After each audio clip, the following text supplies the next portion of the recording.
ہمارے ساتھ Quranic studies کے ایکسپرٹ عبدالسلام عارف صاحب موجود ہیں, ان سے بات کرتے ہیں. ویلکم ٹو صدائے رمضان سر, کیسے آپ؟ تھینک یو ویری مچ, الحمدللہ.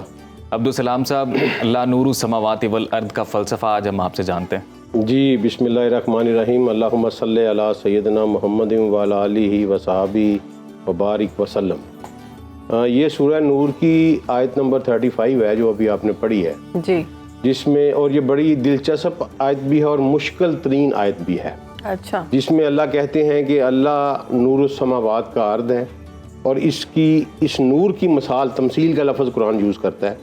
اس نور کی مثال اس طرح ہے کہ ایک طاق ہے, طاق کے اوپر ایک چراغ ہے, چراغ کے اوپر ایک شیشہ ہے جی, اور شیشہ جو ہے وہ روشن ستارے کی جانب ہے کی طرح ہے, اور اس میں ایک مبارک درخت کا تیل جل رہا ہے, اور وہ اتنا چمکدار ہے کہ قریب ہے کہ وہ بغیر آگ دکھائے ہی روشن ہو جائے. سبحان اللہ. اور پھر آگے اللہ کہتا ہے کہ اللہ جسے چاہتا ہے اپنے نور سے ہدایت دیتا ہے. واہ واہ.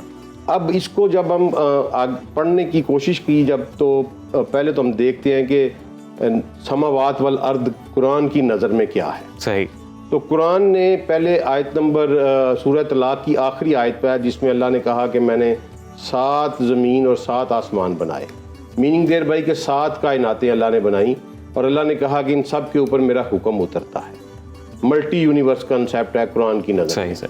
اس کے بعد سورہ انبیاء کی آیت نمبر 30 میں اللہ نے کہا کہ یہ زمین و آسمان آپس میں جڑے ہوئے تھے, میں نے پھاڑ کے انہیں جدا کر دیا. عبدالسلام صاحب, کئی جگہوں پہ تو یہ بھی ذکر ہے کہ صرف زمین اور آسمانوں, لائک زمین اور آسمانوں میں, وہ ارض کا لفظ اس لیے اس میں سنگولر یوز ہوا ہے ہر جگہ پہ. جی جی جی. سماوات والارض ہی یوز ہوا ہے. جی جی جی. وہ اس لیے یوز ہوا ہے کہ ہر سماوات میں, سما میں ایک ارض ہے.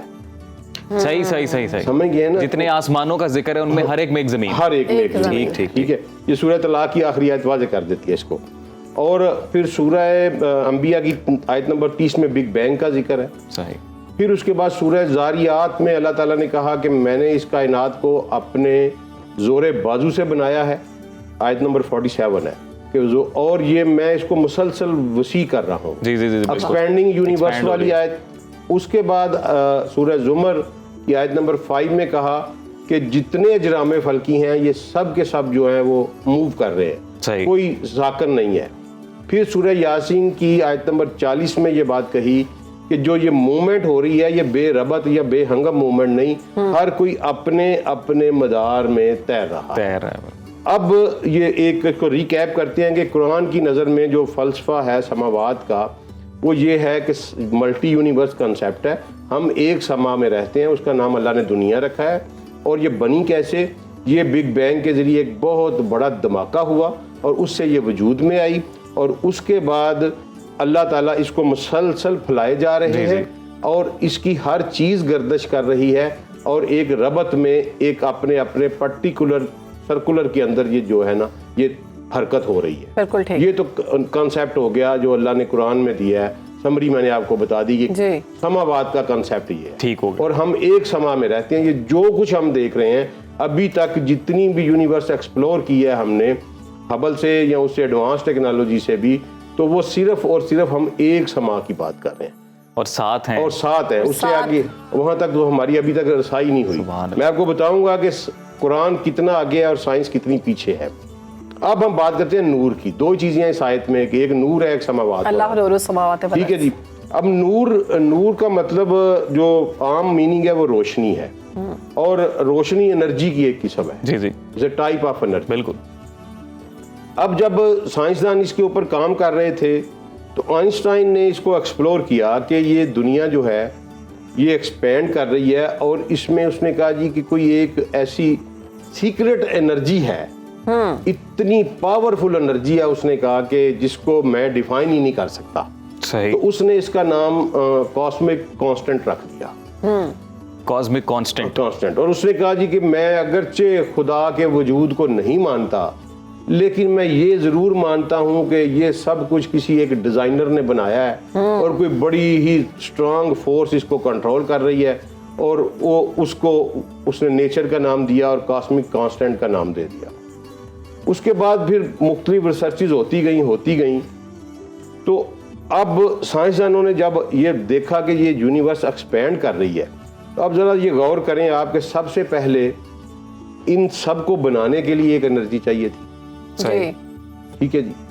پھر اس جو بگ بینگ کا دھماکہ ہوا اس دھماکہ کرنے کے لیے ایک انرجی چاہیے تھی، پھاڑنے کے لیے انرجی چاہیے تھی. بالکل. پھر جو کچھ ایکسپینڈ کر رہا ہے آہستہ آہستہ آہستہ اس کی ایکسپینشن کو برقرار رکھنے کے لیے انرجی چاہیے آپ کو، کنٹینیوس انرجی چاہیے، اتنی فورس چاہیے جو گریوٹی کے اگینسٹ ہو اور گریوٹی کو اوور کم کر کے جو اجرام فلکی ہیں ان کو وہ اوے لے جا رہی ہو، اور ایک ربط کے ساتھ، ایک ربط کے ساتھ پھر ٹھیک ہے. اور پھر یہ سب کو موو کرنے کے لیے ایک انرجی چاہیے، اور پھر اس ساری موومنٹ کو ایک ربط میں رکھنے کے لیے، کنٹرول میں رکھنے کے لیے ایک انرجی چاہیے. اب دیکھیں یہ کتنی بڑی سورس آف انرجی چاہیے ہوگا. تو اس کو اللہ نے کہا کہ یہ اس کا سورس میں ہوں. اچھا ٹھیک ہے، اس سے یہ مراد ہے اللہ نور السماوات والارض کہ یہ جو کچھ جتنی انرجی چاہیے اس کام کے لیے وہ ساری انرجی کا سورس جو ہے وہ میں ہوں. بے شک بے شک. اور اس کے بعد پھر سائنس جب آگے بڑھی تو یہ جسٹ ریسنٹ ایئرز کی بات ہے، 1998 میں انہوں نے اس انرجی کو دریافت کر لیا اور کاسمک کانسٹنٹ کا نام بدل کے پھر انہوں نے، چونکہ وہ ڈارکنیس کے مسافر ہیں تو انہوں نے اس کا نام ڈارک انرجی رکھا، حتیٰ کہ میرے رب نے اس کو نور کہا ہے. اچھا ڈارک انرجی. ڈارک انرجی ابھی بھی آپ گوگل کر لیں آپ کو پتہ چل جائے گا. ڈارک انرجی یہی جو میں نے بتایا ہے، اس کا زمین کو، آسمان کو، اس کائنات کو اپنے محور میں رکھنے کے لیے ایک بہت بڑی انرجی کام کر رہی ہے، اور اس کو انہوں نے ڈارک انرجی کہا. یہ 1998 کی بات ہے. پھر 2011 میں انہوں نے باقاعدہ اس کو پروو کیا اور 2011 کا نوبل فزکس کا جو ہے وہ ڈارک انرجی پہ دیا گیا. صحیح ٹھیک ہے. اب یہ دیکھیں کہ یہ 2011 میں آ کے پتہ چل کنفرم کر رہے ہیں اس کو، اور قرآن 1300-1400 سال پہلے جو ہے وہ اتنا آگے ہے قرآن جو ہے وہ سائنس سے. یہی بات میں سمجھانے کی کوشش کر رہا ہوں کہ آپ قرآن کو پڑھیں، آپ سائنس سے بہت آگے نکل جائیں گے، بہت آگے نکل جائیں گے. اب اس سے آگے جو اللہ نے تمثیل دی ہے نا جی وہ بڑی شاندار ہے.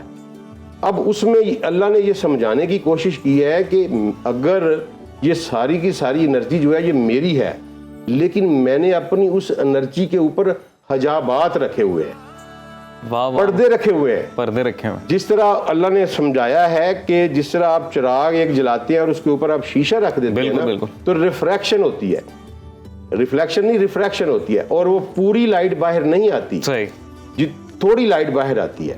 تو اسی طرح اللہ تعالیٰ نے کہا کہ میں نے اپنے اوپر حجابات رکھے ہوئے ہیں اور پھر یہ کائنات چل رہی ہے. جیسے لیمپ بھی ایک بلب کے اوپر، بلب کے اوپر آپ رکھتے ہیں، لالٹین جس کو ہم بالکل لالٹین یا فنوس یا ٹھیک ہے.